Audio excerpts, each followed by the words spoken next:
Bienvenue dans ce tutoriel portant sur la confirmation de l'envoi d'un prélèvement dans CrystalNet. Pour une compréhension optimale, nous vous suggérons de visionner également les tutoriels Requête et prescription, présentation générale et Requête et prescription, actions possibles. La liste de travail à faire vous permet de visualiser les analyses de laboratoire qui doivent être prélevées pour l'usager. Elle permet de confirmer que les analyses ont été prélevées et d'envoyer cette information au laboratoire. Cette étape sera désormais obligatoire avec l'arrivée du CLP pour qu'un prélèvement puisse être analysé par le laboratoire. Tout d'abord, il faut savoir que les analyses ne s'affichent dans cette liste que si elles ont été générées, c'est-à-dire que leur demande a été transmise au laboratoire. Une analyse est générée lorsqu'une demande d'impression des étiquettes est faite directement par le module Requête et prescription ou lorsque l'action de générer la demande est faite à partir de la fonction Examen planifié. Pour en savoir plus sur cette étape, nous vous invitons à visionner le tutoriel Imprimer des étiquettes de laboratoire. La liste à faire est accessible de deux façons dans CrystalNet. Dans les listes d'usagers, cliquez sur l'icône Accéder aux listes de travail sur la ligne de l'usager désiré, puis sur l'onglet Affaires. À partir du détail usager, cliquez sur l'onglet Liste de travail, puis sur l'onglet Affaires. Dans la fenêtre qui s'affiche, vous verrez la liste de toutes les analyses demandées pour l'usager en contexte.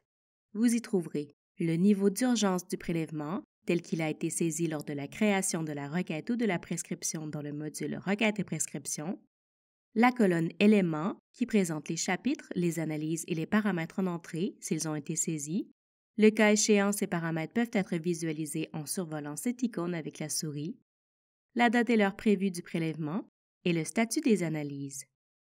Les trois statuts possibles dans cette dernière colonne sont à prélever, qui signifie que les analyses de la ligne n'ont pas encore été prélevées, prélever partiellement à compléter, qui signifie qu'un intervenant a déjà prélevé au moins une analyse de la ligne et que cette information a été transmise au laboratoire, mais qu'il en reste encore à prélever, et prélever, qui signifie que toutes les analyses de la ligne ont été prélevées et que cette information a été transmise au laboratoire. Notez qu'une fois que le laboratoire retourne la confirmation que toutes les analyses ont bien été prélevées, la ligne d'un élément ayant le statut prélevé disparaît. Vous pouvez trier chaque colonne en cliquant sur l'en-tête. Ce bouton permet de rafraîchir la liste. Pour confirmer que la totalité des analyses d'une requête ou d'une prescription ont été prélevées, deux options sont possibles. Vous pouvez utiliser les cases à cocher pour sélectionner une ou plusieurs requêtes et confirmer leur envoi en lot en cliquant ici. La date et l'heure courante sont alors utilisées comme date et heure de confirmation de l'envoi et votre nom s'affichera en tant que préleveur. Vous pouvez aussi cliquer sur cette icône pour confirmer que la totalité des analyses de la ligne ont été prélevées. Dans ce cas également, la date et l'heure courante sont utilisées comme date et heure de confirmation de l'envoi et votre nom s'affichera en tant que préleveur. L'information est alors transmise au laboratoire qui s'attend à recevoir les échantillons. Si vous devez effectuer des modifications à une analyse ou que vous désirez confirmer que seulement certaines analyses de la ligne ont été prélevées, cliquez sur cette icône. Vous pourrez alors modifier la date et l'heure du prélèvement, le préleveur ou les analyses prélevées. Par exemple, il est possible que vous ayez prélevé les échantillons de sang pour les analyses sanguines, mais que vous n'ayez pas encore eu la possibilité de prélever les autres échantillons demandés sur la même requête ou prescription. Dans ce cas, vous devrez confirmer l'envoi de l'échantillon de sang seulement en utilisant cette icône. Dans la fenêtre qui s'affiche, effectuez les modifications désirées.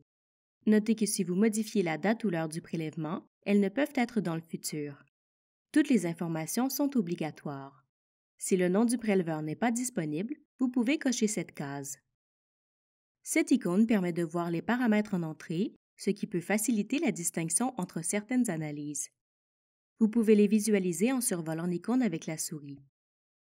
Si une analyse n'a pas encore été prélevée, décochez-la pour l'exclure de la confirmation à envoyer au laboratoire. Si le prélèvement d'une analyse a déjà été confirmé au laboratoire, l'information sur la date et l'heure du prélèvement et le préleveur s'affiche alors sur la ligne de l'analyse concernée. À ce moment, il est encore possible de modifier les informations. Si la case d'un prélèvement est grisée, c'est qu'il n'est plus possible de modifier la date et l'heure du prélèvement, ni le préleveur, car le laboratoire a déjà reçu la demande. Vous pouvez savoir à quel moment exactement le laboratoire a reçu la demande en survolant l'analyse avec votre souris. Une fois les modifications effectuées, cliquez sur Envoyer. Pour annuler les changements, cliquez plutôt sur Annuler pour revenir à la liste de travail à faire. Notez qu'il n'est pas possible d'annuler une confirmation une fois que vous avez cliqué sur Envoyer. Vous devrez alors appeler au laboratoire pour effectuer cette action. Soyez attentifs. Ceci conclut le tutoriel portant sur la confirmation de l'envoi d'un prélèvement dans CrystalNet. N'hésitez pas à consulter notre base de connaissances pour en savoir davantage sur les diverses fonctionnalités de CrystalNet. Nous vous invitons également à visionner nos autres tutoriels, disponibles à la fois sur notre chaîne YouTube, sur notre site Web et sur notre base de connaissances.